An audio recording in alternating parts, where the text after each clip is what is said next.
This will be lesson 8 in our study through Genesis. Tonight we'll be getting into the introduction to Abram.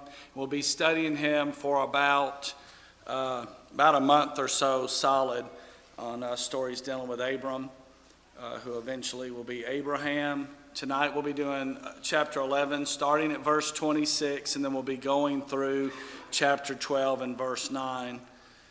First, we'll do a little bit of review. This is what we covered Sunday morning. We talked about the descendants of the sons of Noah. Here's some of the nations that came from Japheth, the Greeks, the Italians, the Spanish, Persians, Gentile nations, those others that you see on there. Talked about the descendants that came through Ham, Ethiopians, Egyptians, Libyans, kind of African countries. And then those that would be in the land of Canaan. Also a little bit of southern Arabia, the early Babylonians and the Philistines. And then those descendants of Shem who will eventually lead us to Abram and then eventually to Christ as well through that line. Here's some of the countries that descended from Shem: the Assyrians, the Elamites, the Chaldeans, Kingdom of Lydia, the Arameans, Arabian tribes, the Israelites, Edomites, Moabites, and Ammonites. And we showed this map a little bit that shows, you may not be able to see their names up there, but that red color is kind of where the nations that came from Japheth settled after the scattering. Shem is the area in yellow, kind of the Arabian areas, or what we would normally think of being the Arabian areas, is kind of where the descendants of Shem settled. And then the descendants of Ham were in green on this map. As we said on that other slide, the countries in Africa and also the land of Canaan and a few other spots you can see in green as well. But all that was after the scattering of the people. So speaking of that, chapter 10 was telling us, Genesis chapter 10 was telling us about those that where the descendants of Noah's sons kind of settled, where they ended up going, and the nations that came from them. Chapter 11 got us into the story of the Tower of Babel, and it tells us why they were scattered. That circle in the middle of that map shows as the Tigris and the Euphrates kind of come together as you're moving southward. Shinar is that plain that we've been talking about, kind of where the story of chapter 11 was told from, a little bit northwest of the Persian Gulf area. That's what's circled in that map. Specifically from the story, some of the main points that came out of there, you had the people saying, "Come, let us build for ourselves a city and a tower whose top is in the heavens. Let us make a name for ourselves, lest we be scattered abroad the face of the earth." And we know after what we finished the other day, it's exactly what God did with them. So their plan, as we discussed, came to nothing. But their plan was to build a great city, build a tall tower whose top reaches in the heavens, make a great name or reputation for themselves. They didn't want to scatter. They wanted to stay together and be united and kind of stay in an area and, build that reputation and name up. But that was against God's will. Made the point that man's plans can sometimes be selfish or foolish and without regard to what God's plan for us is. And God takes direct action in this story. After all this happens, God comes down and visits the city. And then he says in verses 7 through 9 of chapter 11, he said, Come, let's go down and confuse their language that they may not understand one another's speech. And then it says he scattered them abroad from there over the face of all the earth, and they ceased building the city. So their plans came to nothing, and God's plan, as we'll get to in a slide in a moment, comes to fruition, exactly what he wanted to happen anyway. But they called the name of that place Babel because the Lord confused their language. So God's plan is achieved, and man's selfish ambition was thwarted here. God fulfills his purpose. We brought up the point, recall, from Genesis chapter 9 that we studied, where God said after the flood, "Be fruitful and multiply and fill the earth." They couldn't obey that command from the area around Shinar right there. God expected them to do what he said to do, but as we do as mankind, sometimes we want to do what we want to do. But God puts a stop to it, so their building is stopped, and God's purpose is fulfilled. Then we got into specifically talking a little bit about the generations of Shem. This is the latter parts of chapter 11.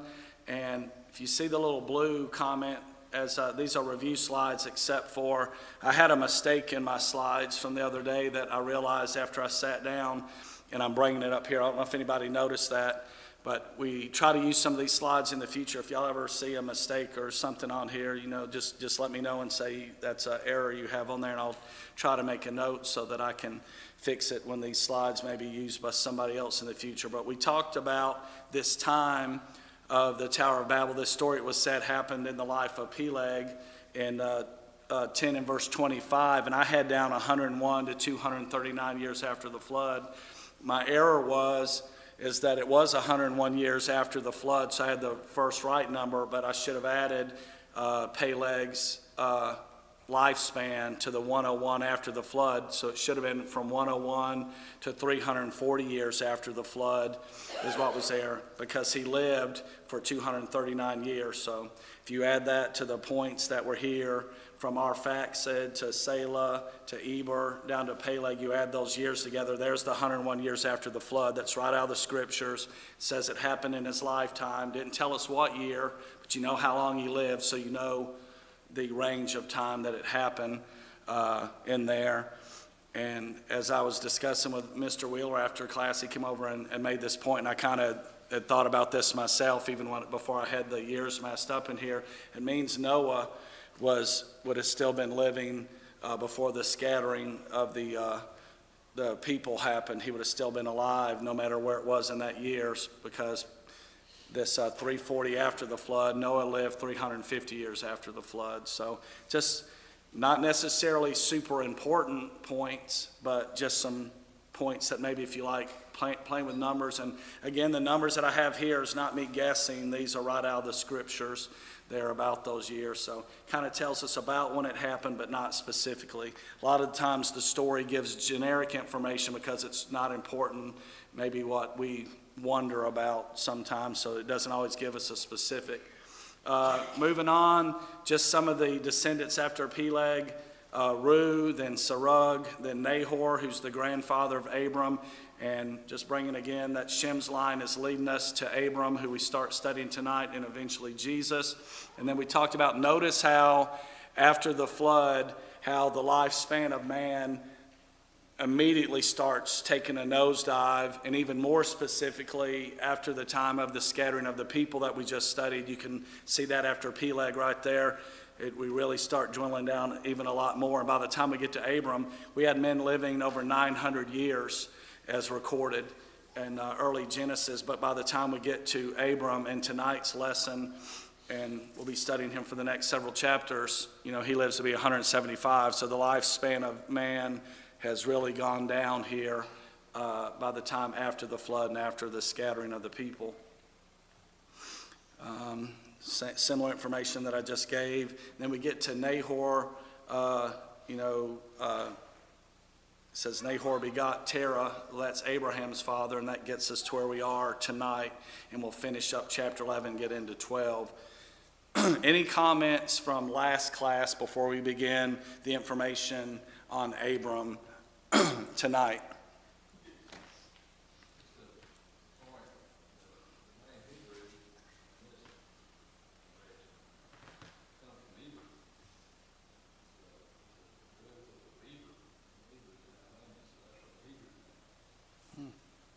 That's interesting. So he's making the point that the Hebrew name came from Eber, who's one of the descendants that we talked about in the lineage of Shem. So getting into Genesis 11:26, it's kind of finishing up a little bit more of information about descendants, so that's where we're going to get to. Wayne wanted to make sure that I brought up this point right here.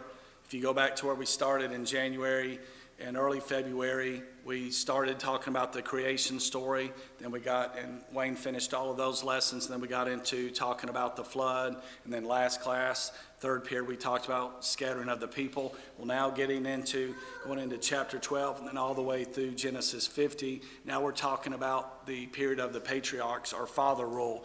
So that's beginning here with Abram tonight. So this will be our fourth period of all those periods of the Bible that we brought up in the first class. So Terah's descendants. It says, so this is reading from Genesis 11, starting with verse 26. It says, "Now Terah lived 70 years and begot Abram, Nahor, and Haran." This is the genealogy of Terah. Terah begot Abram, Nahor, and Haran. Haran begot Lot.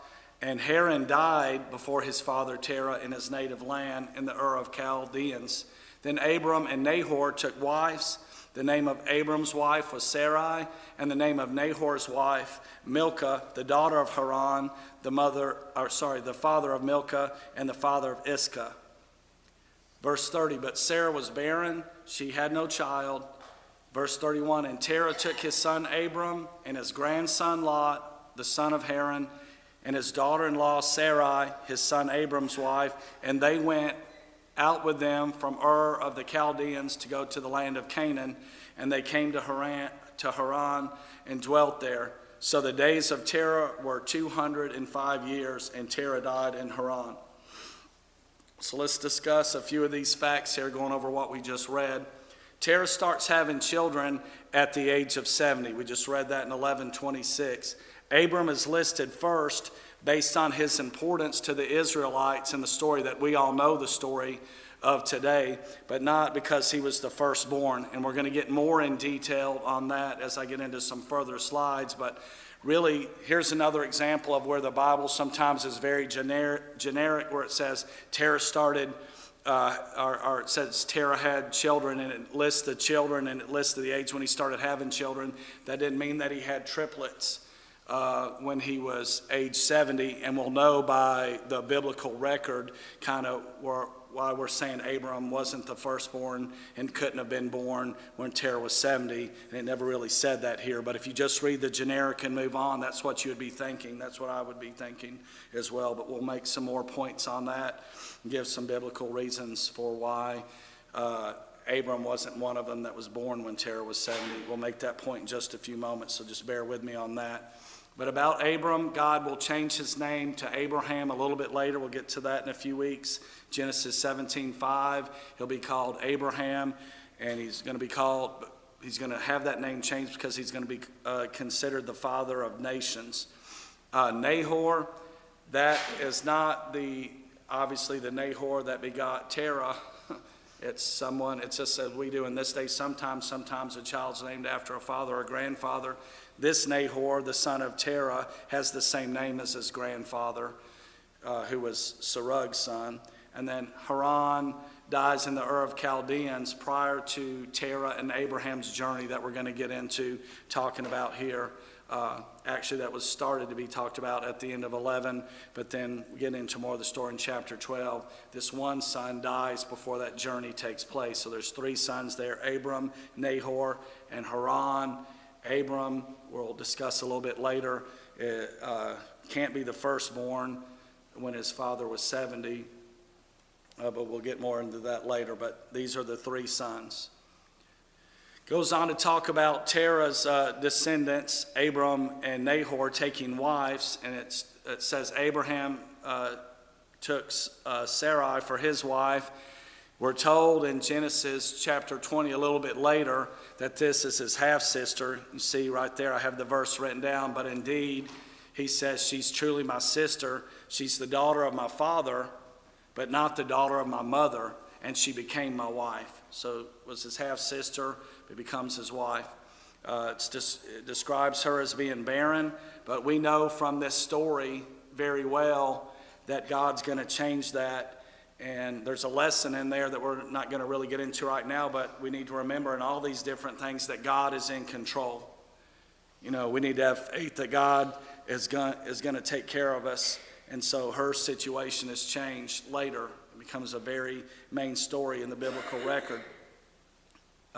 God changes Sarai is named to Sarah later in chapter 17 as well in verse 15, and that means princess, and she's going to become the mother of nations. You have the father of nations being Abraham later, and Sarah being called the mother of nations, but in this story we got Abram and Sarai. And then we got Nahor, who takes Milcah for his wife. Well, that happened to be his niece. You had a lot of that stuff going on back in the early days and stuff, where relatives became spouses, and that's the case here. So Nahor ends up taking the daughter of Haran, again his niece, which is Milcah, for his wife. So that's the wives of these two characters. And we got this family tree showing you a little bit about Terah's descendants here. You got kind of the dark triangles showing the three sons there, Abram, Nahor, Haran, and then it shows their descendants. It also shows their wives and concubines in the gray shaded ovals right there. So you see Sarah to the left of Abram there. Through Sarah we're going to get to Isaac, and you also see on the far right of that chart where Lot descended from Haran.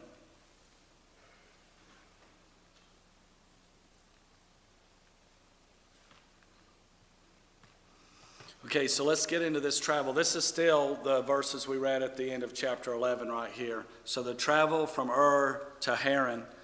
So it says, it told us that Lot was the son of Haran. So this is Abraham's nephew. We're going to have stories coming up in the next week, specifically about Abram and Lot. Terah took Abram, Sarai, and Lot and left from Ur to go to Canaan, says in verse 31, but they stopped and lived in Haran for a while right there, so much so that it says Terah actually died when he reaches the age of 205 in Haran. So these are all facts from the story as we're ending chapter 11. Getting into chapter 12, then I'll stop and see if anybody has comments, but let's go ahead and just start chapter 12. Titled this, Abram called to leave his country. Chapter 12, verse 1, God tells Abram, get out of your country, from your family, and from your father's house to a land that I will show you. So, knowing what we just read from the end of Genesis chapter 11 and then starting Genesis chapter 12, it may lead one to think that Abram was called out of Haran. However, if we look at the whole picture given in the scriptures, his calling was from Ur, not from Haran. So we got a couple of proofs to go over on this right here. The first one is from Genesis chapter 15 and verse 7.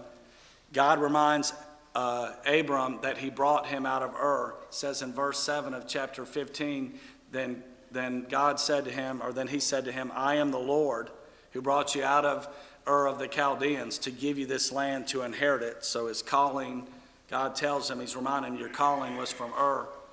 And then proof 2, going to the New Testament in Acts chapter 7, verses 2 through 4. There's a lot of good information in this lesson by Stephen, verses 2 through 4. And he said, brethren and fathers, listen, the God of glory appeared to our father Abraham when he was in Mesopotamia, before he dwelt in Haran, and said to him, get out of your country and from your relatives and come out to a land that I will show you. Verse 4, then he came out of the land of the Chaldeans and dwelt in Haran. And from there, when his father was dead, he moved him to this land which you now dwell. We're talking about the land of Canaan. So before we move any further, I just wanted to make sure I got to that right there, because if you just start reading and no research and no more look into the record, and you kind of finish chapter 11, you go right into chapter 12, verse 1, there's a lot of things you would say right there. Number one, you would say, and we'll get to this other point later, but you would, number one, probably say, looks like Abram was born when his dad was 70 years old. That's one thing you'd have probably said. Second thing you'd probably said, it looks like he was called out of Haran, or at least maybe you would have thought that. Maybe some people would have thought that. But you look deeper in the biblical record, and God himself says the calling was out of Ur. And then Stephen, when he's talking to the Jews later in his lesson in chapter 7 of Acts, he's very specific And that's why I kind of highlighted that. It's very specific. Before he dwelt in Haran, God called him and said, do this right here. So I wanted to bring that up. Are there any comments or questions really from the end of chapter 11, talking about the descendants and talking about Terah, talking about maybe Sarah or Sarai or Abram in the early days, or all the way through verse 1 of chapter 12? Any comments or questions over that material? Okay, I see no hands. So let's move on. Here's just a map kind of showing where that is going from Ur, going all the way up kind of to the northwest there, and going to Haran right there, or Haran, however you want to pronounce that. And then we'll get to a little bit later, where is he supposed to go? It's not about staying and living in Haran. It's about getting to the land of Canaan, is what he was told to do. That was where his calling's leading to him. But for a while, until his father passes away, as Stephen just taught, that's recorded in Acts chapter 7, they're in Haran for a while there. And then when his father, Terah, passes away, then Abram, Sarai, and Lot moved to the land of Canaan. We get to all that story a little bit later, but there's just the map kind of showing what areas he traveled through. All right, let's go a little bit further into chapter 12 and getting to Genesis, go through verse 3 of Genesis chapter 12. So again, repeating what the Lord had said in verse 1, get out from your country, or get out of your country, from your family, from your father's house, to a land that I will show you. God's going to show him which land. He's not there yet. He starts giving him promises. He says, verse 2, I will make you a great nation. He goes on to say, I will bless you and make your name great, and you shall be a blessing. Verse 3, I will bless those who bless you, and I will curse him who curses you.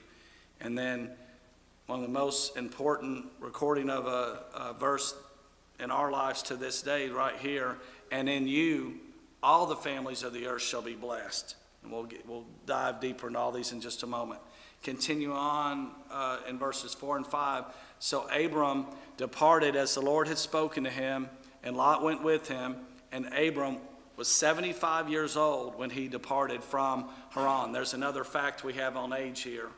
He's 75 when he departs Haran.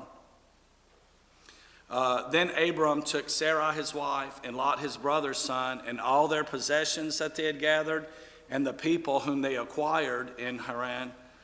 And I'm sorry if I keep saying something different every time. You just have to excuse me. And they departed to go to the land of Canaan. So they came to the land of Canaan. And it says in verse 6, Abram passed through the land to the place of Shechem, as far as the terebinth tree of Morah. And the Canaanites were then in the land. And then verse 7, then the Lord appeared to Abram and said, to your descendants I will give this land. And talking about Abram here, and there he built an altar to the Lord who had appeared to him. Finishing up the verses, verse 8, and he moved from there to the mountain east of Bethel, and he pitched his tent with Bethel on the west, Ai on the east, and there he built an altar to the Lord, and he called on the name of the Lord. So Abram journeyed, going on still toward till the south, to an area that's called the Negev, or Negeb, that we'll be talking about. So he starts heading south past the land of Canaan there, from these areas that we just talked about. So let's talk about this. Here's getting to the point that I was making earlier. I called it Notes on Terah and Abram's Timeline. Going back to Genesis 11:26, it states there that Terah began having children when he was 70. But scriptures do not tell which year each was born. It didn't say in 70 this son's born, and when he's 82 this son, or whatever. It didn't really tell. It's just a generic comment. That's when he started having children when he was 70. He didn't have children before there. That's when he started having them. And some other facts. In chapter 11, it tells us that he died at age 205 when in the city of Haran. And then the verses that we read from the lesson of Stephen in Acts 7, there it tells us that Abraham moved to Canaan after his father died. All these are important reference points for us. And then in Genesis chapter 12, verse 4 that we just read, it tells us Abram was 75 when he left Haran. So all that gives us information about age and time and all that now. So therefore, Abram was born to Terah when Terah was 130 years old, not 70. One of the other brothers would have had to have been born when he was 70. And again, so Abram's listed because in the Bible record, who's the father of Israel considered by all the people? It's Abram or Abraham. So he's kind of listed for reason of importance here, not by age when it lists in chapter 11. And we wouldn't have known that unless we take all the different things that are said, includes what was recorded by Stephen to know all this right here. Knowing he didn't leave Haran till his father died, knowing that he was 75 at that age, putting all that together. So putting all that together tells you that he would have had to been 130 when he was born, since he's leaving when his dad's 205. That's where all that information comes from, and you can just do it by looking at those facts and then seeing for yourself. So that's how I wanted to kind of give a few facts and build that story of why his age was there. So are there any comments or questions about that before we get a little deeper into the promises given to Abram? Okay, moving on. The three promises, nation, seed, and land. And I'll get to this point too. There were other promises listed there, and we'll talk about them too, that were more individual to Abram himself. But there's three kind of big promises that are more than just Abraham himself. It's to Abraham and his descendants. And then we'll get to those that were to him personally as well and repeat some of those. So let's get to them, starting with the nation promise. In Genesis 12, verse 2, God says, I will make you a great nation.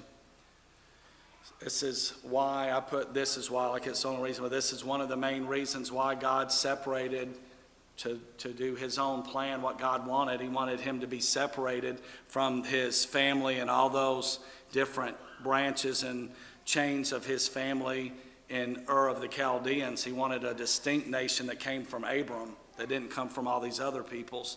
So it wasn't to be a branch. He had to get him away from that so that the line was coming through Abraham specifically, so it was a distinct nation. The Israelites were told would come out of Egypt, a great nation, later in the book of Genesis, prior to taking the land of Canaan. In Genesis 46 and verses 2 and 3, reading that, God spoke, says, then God spoke to Israel in the visions of the night and said, Jacob, Jacob. And he said, here I am. And in verse 3 there, so he said, I am God, the God of your father. Do not fear to go down to Egypt, for I will make of you a great nation there. And we know when we get to that later, and you know just from your memories or teaching and studying this over the past, it is a massive nation that comes out of there that eventually enters the land of promise later. But they're a great nation coming out of Egypt.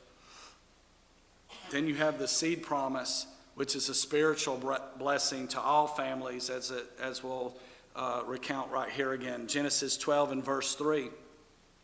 I will bless those who bless you, and I will curse him who curses you. And then the part here for the seed promise, and in you all the families of the earth shall be blessed. All the families of the earth shall be blessed. It's not just going to be, as we know now, for Jewish people. This is going to be for all nations. All of them are going to be blessed.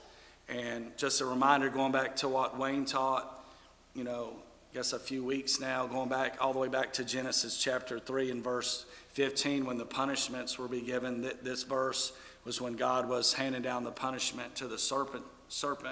He says, and I will put enmity between you and the woman, and between your seed and her seed. Her seed. He shall bruise your head, and you shall bruise his heel. The seed, we know the story now, and I have another few verses on this later, but we know from studying this now that seed is talking about Jesus Christ. And the seed would come through Abram's descendants. talking about going back to 12 and verse 3 right there. And in you all the families of the earth shall be blessed through Abraham's descendants.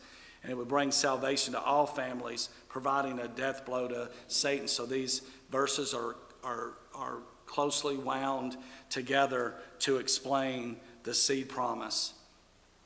And then Paul gives a little more explanation of this in the book of Galatians in chapter 3 in verse 8. He says, and the scripture, foreseeing that God would justify the Gentiles by faith, preached the gospel to Abraham beforehand, saying, in you all the nations shall be blessed. This is going to be for all mankind. And then going down to verse 16 of Galatians chapter 3, now to Abraham and his seed were the promises made. He does not say, and to seeds as of many, but as of one. And we know this to this day, and to your seed who is Christ. We know that seed that's being referenced to, we all know this now is talking about Christ, but Paul's explaining this when he writes the book of Galatians here. So that's a spiritual blessing to all families coming through Abraham, but tied all the way back to what was said in Genesis chapter 3 and coming to fruition through these lines and descendants that we've been talking about that's leading us to Jesus Christ. And then you got the land promise, Genesis 12, verse 7. Then the Lord appeared to Abram and said, to your descendants I will give this land. What land? The land he was showing them, the land of Canaan. Once he left Haran and gets down there, God's showing him, this land I will give to your descendants. In Joshua 21 and 43, it says, so the Lord gave to Israel all the land of which he had sworn to give to their fathers, and they took possession of it and dwelt in it. We know that. Any questions before we go back and talk about some of the personal blessings that were listed there in the first few verses? We talked about the nation, the land, and the seed promise. Any comments or questions or something somebody wants to add or something that I may have left out or overlooked?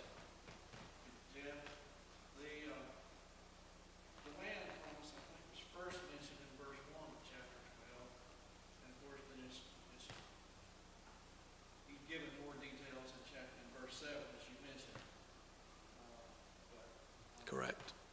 Verse 1, he says, when he was in Ur of the Chaldees, he tells him to go out from his father's house to the land that he would show them. Right. Very good point. So Rob's just making the point that God, in verse 1, brings up the land, and then he is more specific in verse 7 when he actually shows them. Yeah, those two are tied together, verse 1 and 7.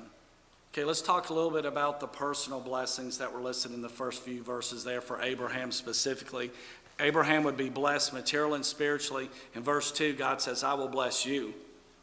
Not talking about all the families there. He's just saying specifically here to him, I will bless you. And he goes on to say, I will make your name great. All this in verse 2, I will make your name great, Abram.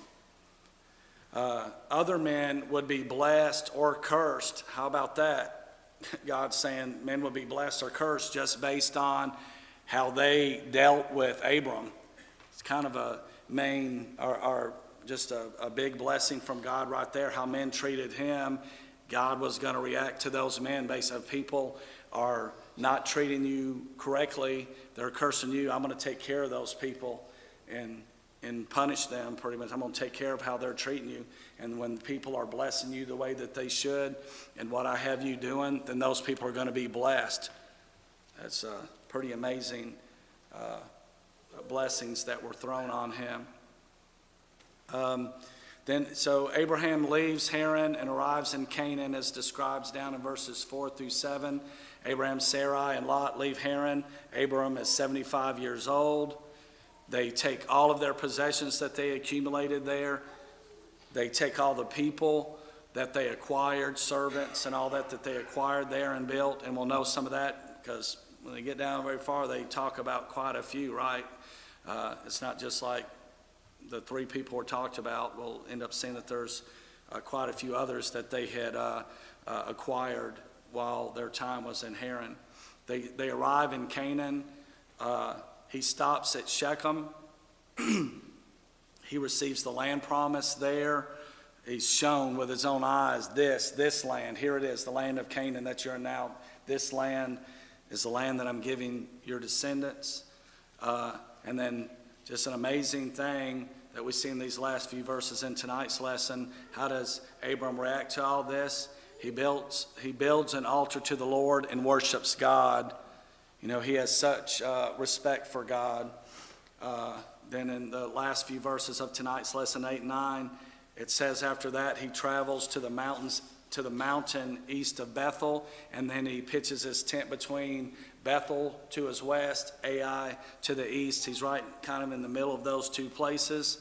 And what does he do? He builds an altar there to the Lord, and he calls on the name of the Lord. He worships again. He is constantly seeking God's counsel and wanting God to be with him in all that he does, and showing his respect and his love and his honor for God.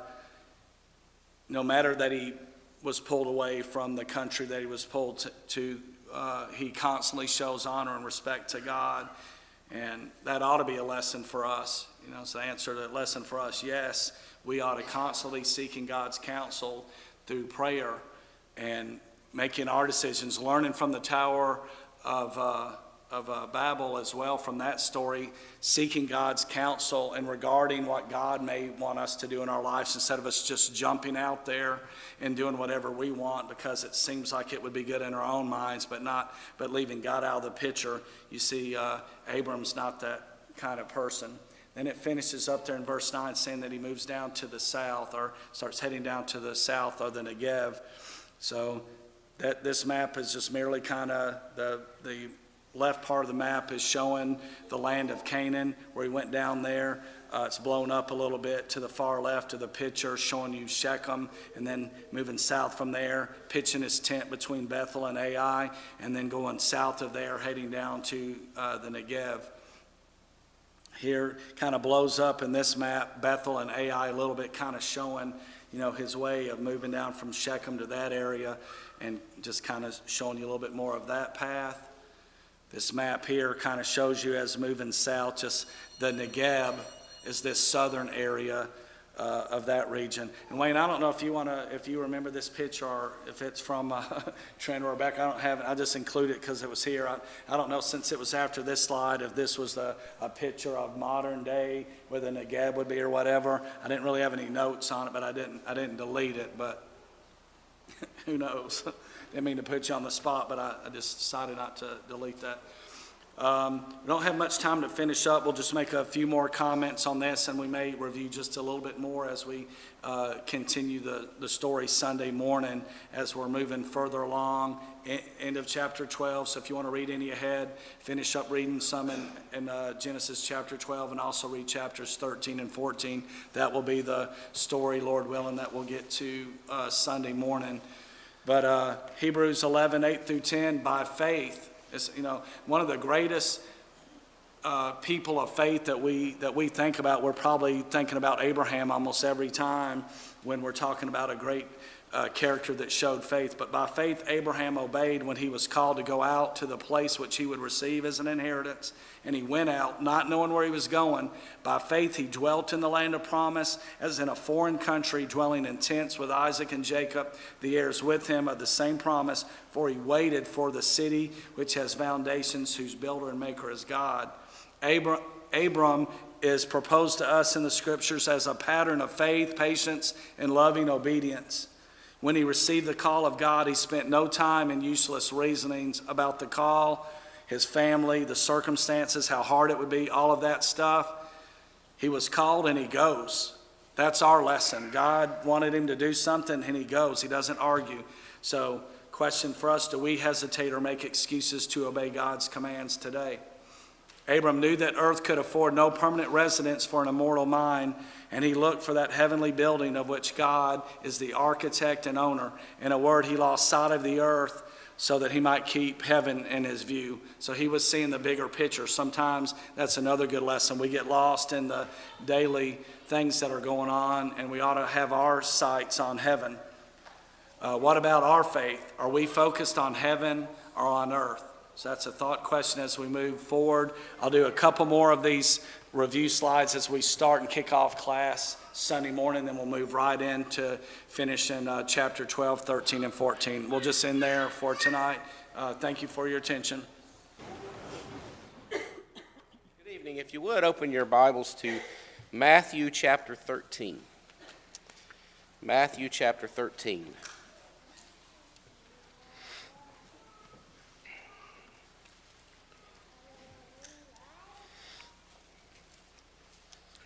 I'll be studying just one of Jesus' parables tonight. I won't keep it too long. In studying this, you can reflect on some of the things as you go about your evening. Starting in verse 47 of Matthew chapter 13, it reads this way. Again, the kingdom of heaven is like a dragnet that was cast into the sea and gathered some of every kind, which when it was full they drew to shore. And they sat down and gathered the good into vessels, but threw the bad away. So it will be at the end of the age. The angels will come forth, separate the wicked from among the just, and cast them into the furnace of fire. There will be wailing and gnashing of teeth. This is a very short parable by Jesus. It was really more of a thing of everyday life, really, when you think about it. The method of fishing here, dragnet, I found that in two versions. It actually translates it dragnet, which is correct. The New King James, New American Standard, I checked about 15 different translations, and the rest of them just had net, which is not quite. You may think of a casting net like that, where it would fall down and scoop up some fish, like the apostles were doing when they caught the large number of fish. This is a little bit different. I have a picture of it on the PowerPoint behind me. That's called a sagine, is how it's rendered in the Greek, if that's how you say it. It's a long net, sometimes up to 400 or so yards long, anywhere from 6 to 12 feet wide. And it was made to float on the water. On the top of it was cork buoys. So they would float, and on the bottom of it pieces of lead that would weigh it down against the bottom. It's a big operation. This would take probably 15 or 16 fishermen to actually do this, as you can see. This is actually a picture from early 1900s in the Sea of Galilee. They don't really do that anymore from what I understand, at least it's not common. But nevertheless, about 15, 16 guys, they would get in boats, and they would take that out and drop it a good distance from the shore, keeping the two ends on the shore. Then about 4 or 5 men on each side would start to pull at the same time, slowly but steadily. So this net is just kind of raking the bottom and going across the top. So let's think about that for just a minute.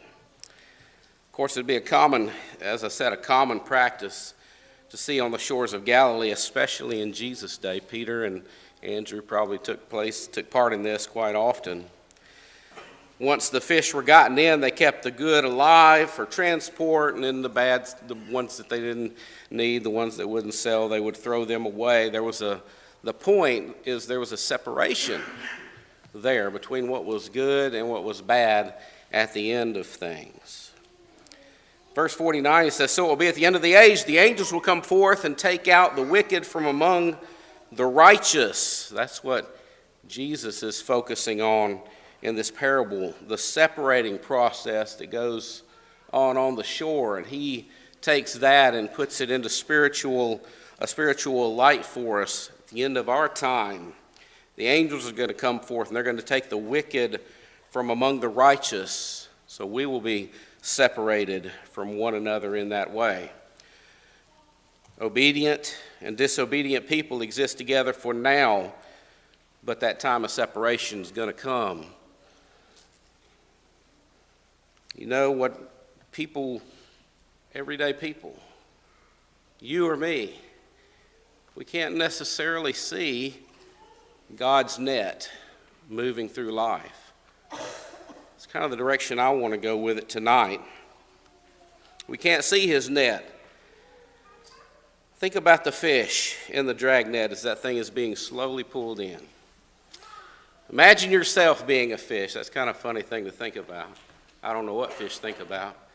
I can imagine inside of that net one swimming around thinking he's free, everything's great, here I go, doing my own thing, and a little bump. There's the net. What does he do? Doesn't contemplate his life. Doesn't think, man, I need to straighten up because that's the end.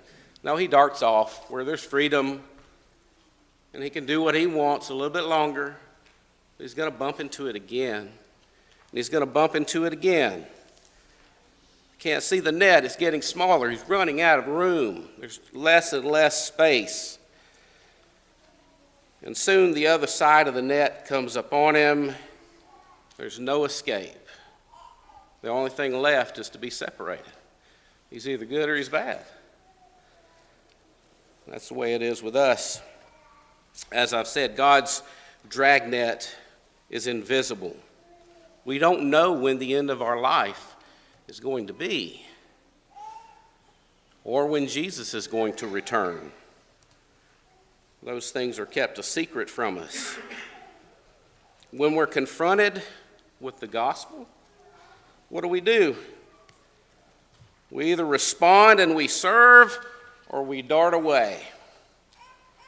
Where we don't have to think about Jesus anymore. We don't have to think about our life anymore. We don't have to think about the direction we're headed. Certainly not going to think about the separation process. It's going to happen at the end.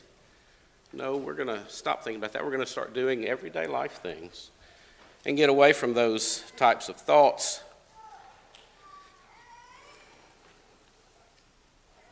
Either way, we're still in the shrinking net. That's the problem. And in the end, there will be separation. Different events in life touch us that way, don't they? Deaths of people we may know. In the job that I do now, and several others work in health care, you see people in the prime of life and they don't make it through whatever event comes upon them, and you think about what is going to happen to me at the end. You start worrying about your children and things of that nature. You think about injuries that you may have, deaths, illnesses, any kind of loss. It's God's net. It touches you.